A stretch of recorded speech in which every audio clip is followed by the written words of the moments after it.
समझाइए। तो कहा जीव के आत्म प्रदेशों की, किसकी? हाँ, कैसी अवस्था कही? सकंप अवस्था कही। कैसी अवस्था कही? सकंप अवस्था। कैसी सकंप अवस्था? हलन चलन रूपी सकंप अवस्था। कैसी हलन चलन रूप सकंप अवस्था योग है। इसमें जीव के मन वचन और काय की प्रवृत्ति निमित्त कारण होती है। निमित्त कारण कौन बनेगी? मन वचन काय की प्रवृत्ति, है ना? किसके? जीव के मन वचन काय की प्रवृत्ति निमित्त कारण बनती है। अब देखिए फिर क्या कहा, अर्थात मन वचन काया की प्रवृत्ति से जीव के आत्म प्रदेशों की कंपायमान अवस्था बनती। समझ में आया कि क्या कहा कि मन वचन काय की प्रवृत्ति से, जैसे ही मन वचन काय की प्रवृत्ति होती है तो उस प्रवृत्ति से जीव के आत्म प्रदेशों की कंपायमान अवस्था बनती है। ऐसे ऐसे कंपायमान हो जाते पूरे, हमारी जो भी प्रवृत्ति हो रही है उससे क्या हो जा रहे हैं? आत्म प्रदेश कंपायमान हो जाते हैं। जैसे ही कंपायमान अवस्था बनती है तो क्या कहा, ऐसी कंपायमान अवस्था को प्राप्त, क्या कह दिए? ऐसी कंपायमान अवस्था को प्राप्त आत्मा।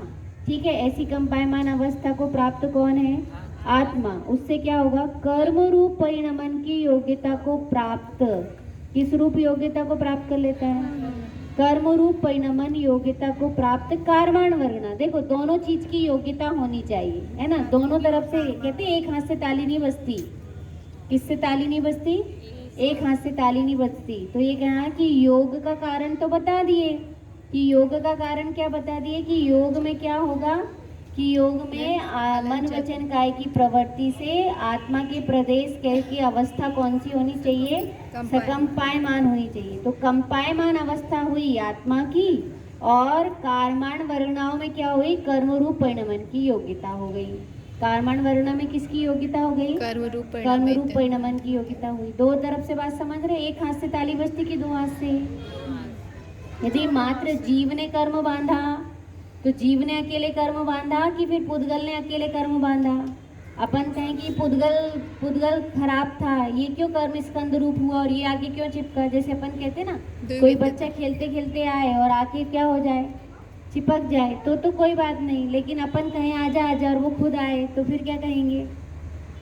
उसकी भी आने की योग्यता और वो रूठ गया और बोले कि आजा आजा और वो कह रहा हूँ नहीं आ रहा है, तो फिर क्या करेंगे अपन? अब उसको बार बार बुला रहे आजा, वो कह रहा नहीं आता, आजा नहीं आ रहा। तो दोनों तरफ से बात होती, एक अपने बुलाने की अवस्था और दूसरा उसके आने की योग्यता, है ना? तो वो जो कारमान वर्गनाएं हैं वो कारमान, कौन सी कारमान वर्गनाएं? जो खुद कर्म रूप परिणमित होने की योग्यता रखती। कैसी योग्यता रखती हो? कर्म रूप कारमान वर्णा रूप, कर्म रूप परिणमित होने की योग्यता रखने वाली कारमान वर्णा। कितना लंबा चौड़ा कहा। यहाँ पर क्या लिखेंगे कि ये जो कर्म है ना, तो ये कर्म कैसे बनेंगे? तो कारमान वर्णा रूप होने, यहाँ पर ये कहेंगे कि कर्म रूप होने की, है ना? देखो इसको यहाँ पर लिख देते तो और आसानी से समझ में आ जाएगा। ये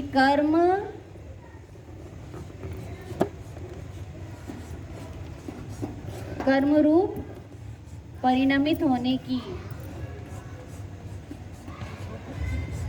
शब्द समझ में आ रहे? कर्म रूप परिणमित होने की योग्यता क्या होनी चाहिए? ऐसी योग्यता वाले कारमान वर्णा। ऐसी कौन है वो?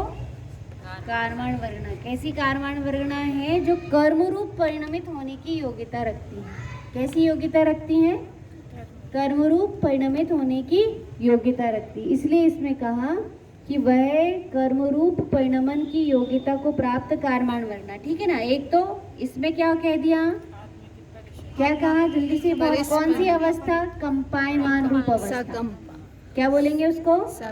सकंपायमान या कंपायमान रूप अवस्था। तो इसमें चाहिए कंपायमान रूप अवस्था चाहिए, इसका निमित्त बना, इसमें कंपायमान रूप अवस्था हुई और कंपायमान अवस्था होने पर जो कर्म थे उसमें जो कारमान वर्गनाएं थी वो कारमान वर्गनाएं में कर्म रूप परिणमित होने की योग्यता थी। ठीक है?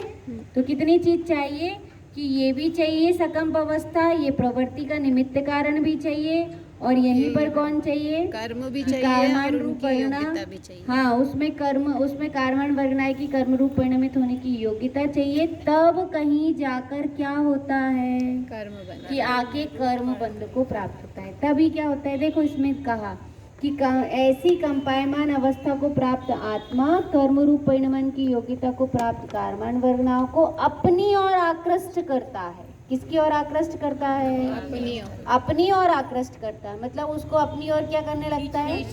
खींचता है, आकर्षित करता है। जैसे चुंबक लोह कणों को अपनी ओर आकृष्ट करता है। चुंबक क्या करती है? लोहे कण है ना, चुंबक है तो देखो चुंबक लोहे के लोह कणों को तो करती है, कील को तो वो क्या कर लेगी? माइक है, कील है, लोहे की चीज है तो उसको तो आकृष्ट कर लेगी, मतलब उसमें आकर्षित कर लेगी। लेकिन और किसी को आकर्षित कर पाती है क्या? वो और किसी को आकर्षित क्यों नहीं कर पाती? कारण उसका क्या है? क्योंकि उसमें आकर्षित करने की ऐसी क्या नहीं है? योग्यता नहीं है, तो वो और दूसरी चीज को आकर्षित नहीं करेगी, अन्य धातुओं को, पत्थर को, इसको आकर्षित नहीं करेगी। तो इसलिए कहा कि इसमें आत्म प्रदेशों में सकंप रूप अवस्था होती है, तो ये सकंप रूप अवस्था का होना तो ये क्या हो गया? चुंबक है ना। और वो किसको आकृष्ट कर रही है वो चुंबक? कि वो कारमान वर्गना को क्या कर लेती है? अपनी ओर आकर्षित करके चिपका लेती है, ठीक है, बुला लेती है। वेलकम का कारमान वर्गनाएं पूरे लोक में, क्या कहा? कारमान वर्गनाएं। इन लोगों ने स्टेटस ही डाल दिया, बलुए में बुला ही नहीं रही तो क्या कर सकता कोई? इनको कुछ खिलाना ही नहीं है अपने घरों में, है ना। तो इसलिए सबसे अच्छा तरीका क्या बता दी सबको कि कोई बात हो तो स्टेटस ही डाल। हाँ देखिए, मैं तो मजाक करी। देखो, कारवाण वर्गनाएं पूरे लोक में स्वाभाविक रूप से विचरण करती रहती है। क्या कहा? कारवाण वर्गनाएं पूरे लोक में स्वाभाविक रूप से विचरण करती रहती है। अब जो कारवाण वर्गनाएं हैं वो कैसी हैं? पूरे लोक में स्वाभाविक रूप से विचरण करती है। अपन कहें कि मंदिर में तो कर्म नहीं होंगे, अपन ने भगवान से कोई सेटिंग बन गई हो तो भगवान ने क्या कर दिया हो कि भाई इसको हटा दो, है ना। तो ऐसा नहीं है ना। मंदिर में भी कौन है? कारवाण वर्गनाएं हैं। वो पूरे लोक में कैसी भरी हुई हैं? बिल्कुल ठसाठस भरी हुई है ना। टाइम हो गया क्या? 48 द्रव्य कर्म से क्या तात्पर्य है और 49 की योग से क्या तात्पर्य है, तो ये अपन